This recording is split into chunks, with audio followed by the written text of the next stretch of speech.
Okay, so today we'll be doing something different, something that we haven't essentially done before. This exercise can act as a revision exercise where I will be discussing some topics about AP series and mathematical induction, which I have done long back.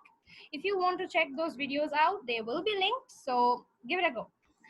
But at the same time, I will be putting some intuition and I will be trying to look at a single problem in three different perspectives. So today's question is, what is the sum of the first n natural numbers? So that is, what is 1 plus 2 plus 3 plus dot dot dot plus n?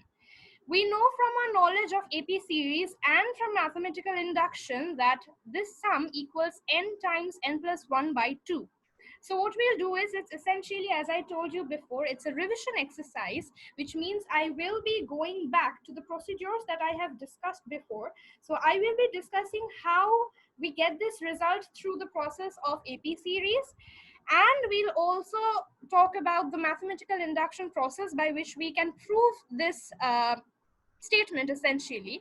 And then we'll move to a different approach, an intuitive approach that I found out recently, and I was very happy to find it, so I want to share it with you. So let's move on to the first part. So we'll start with the AP series. That was a very bad way of underlining. Yeah. So we'll start with AP series. So what we need to find out is the sum of the first n natural numbers that I have already mentioned before. That's 1 plus 2 plus 3 plus 4 plus 5 plus dot dot dot plus up to n. N being a natural number. Of course, n needs to belong to the set of natural numbers, needless to say, but let's mention it. So we know from our knowledge of AP series that if we have a AP series where the first term is A and the common difference is D, then when we talk about A plus D plus A plus 2D plus up to A plus n minus 1D, so that's the sum of the first, not first, but sum of n terms essentially in natural numbers. Of course, they are the natural numbers, so you can call them as the sum of n natural numbers, of which the first one is A and the common difference between each successive natural number under consideration is D.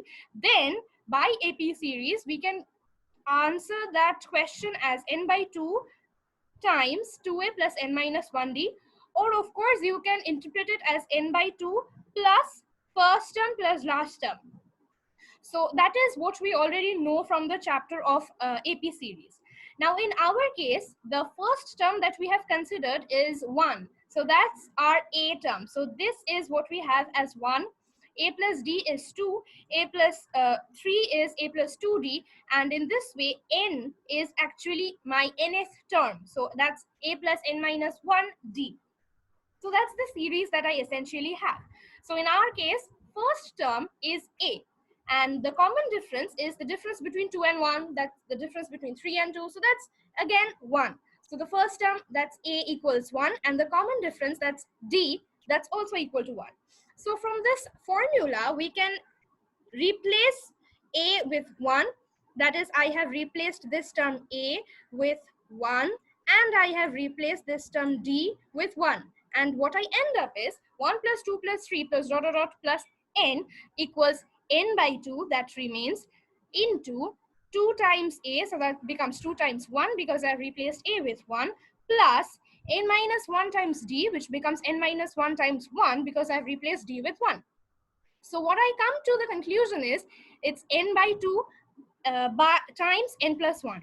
Again, you can interpret it as the n by 2 plus first term plus last term. So that's n by 2 plus first term, which is 1, and the last term, which is n. So that's another way of interpreting, but it still uses the concept of AP series. So from the concept of AP series, we can say that 1 plus 2 plus 3 plus dot dot dot plus n gives me n by 2 times n plus 1. Now, I'll use the process of mathematical induction to prove the same. So here, my statement is, if you remember the procedure of doing a sum in terms of mathematical induction, you might remember that I always encourage students to do these sums in separate steps. So the first step is, you essentially represent your sum as a mathematical statement. So you express your data as an equation. So here, mathematical induction is essentially a procedure of proving statements, not necessarily finding out the answers.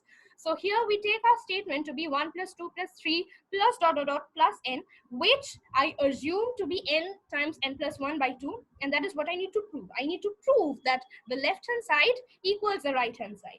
So that's my first step. And I name this equation as equation 1. For n equals 1, I check the value of the left-hand side and the value of the right-hand side, and I try to equate and see whether they are equal. So what I do in second step essentially is I check this statement, the value of this statement essentially when n equals 1. So what I do is I put LHS for n equal to 1, and I say that it's 1 because that's the first term that I have on the LHS of the statement. So that's LHS. For the right-hand side of the statement, what I do is I replace n with 1 because I'm talking about the statement when n equals 1. So I get 1 times 1 plus 1 because I've replaced n with 1. So this n term becomes 1. And again, this n term gets replaced with 1. So instead of n times n plus 1 by 2, I'm left with 1 times 1 plus 1 by 2. This bracketed portion gives me 1, which gets cancelled with the denominator, and I'm left with 1. So the left-hand side of the statement when n equals 1, the left-hand side equals 1, and the right-hand side also equals 1, which means my LHS and RHS is essentially the same, and I can say that the statement holds for n equals 1. So that's my second step done. In my third step, what I do is I assume the statement to be true for some value of m. Needless to say, m is a m is a natural number. So m belongs to the set of natural numbers, which is a set of whole positive numbers. That's 1, 2, 3, 4 up to infinity. So I assume that the statement that 1 plus 2 plus 3 plus dot dot dot plus n equals n times n plus 1 by 2, this statement essentially holds for some value of n equals m.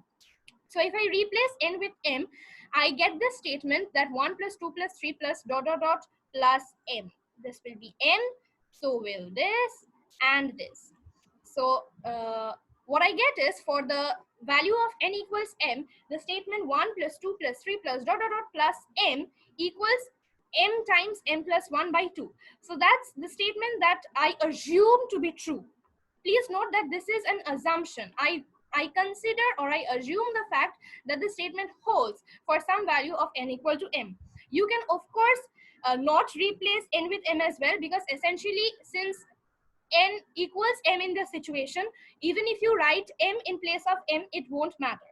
So that's another observation, that every time you talk about a chapter, every time there's something else that you find. So as many times as I'll give revision for these exercises, we'll find out more new things and more new approaches and perspectives to look at the chapter. So that's a good thing of revision exercises. So coming back to the discussion, I assume that the statement holds for some value of n, where n equals m, m being a natural number. The fourth step is I take the next number m plus 1 and I see if the statement holds for m equals 1.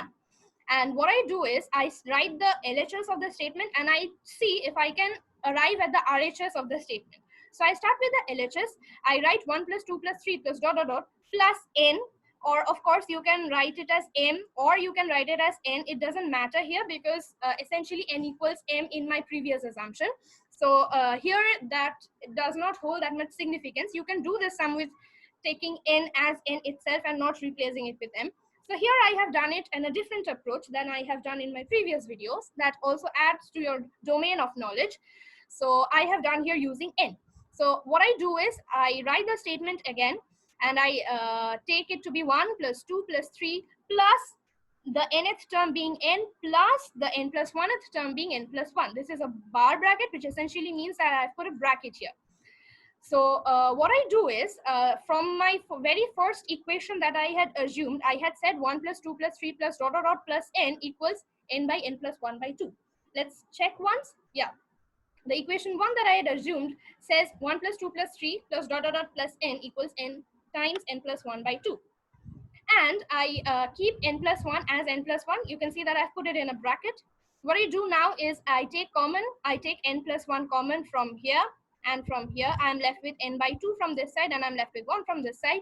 I do some slight mathematical manipulations and I am left with this. So, or what you can do is, let's look at the second last step. If I add it, I get n plus 1 plus times n plus 2 by 2. I do a slight manipulation, that is I break n plus 2 as n plus 1 plus 1. So if I replace n plus 1 as some other value, let's say p, then this becomes p times p plus 1 by 2. So that's kind of analogous to the right hand side of the original statement that I had assumed, which essentially means that p n plus 1 is true. This is a very compact way of showing this sum. I have talked about this sum in details in my previous video, which I have linked in this description box, so you can check it out.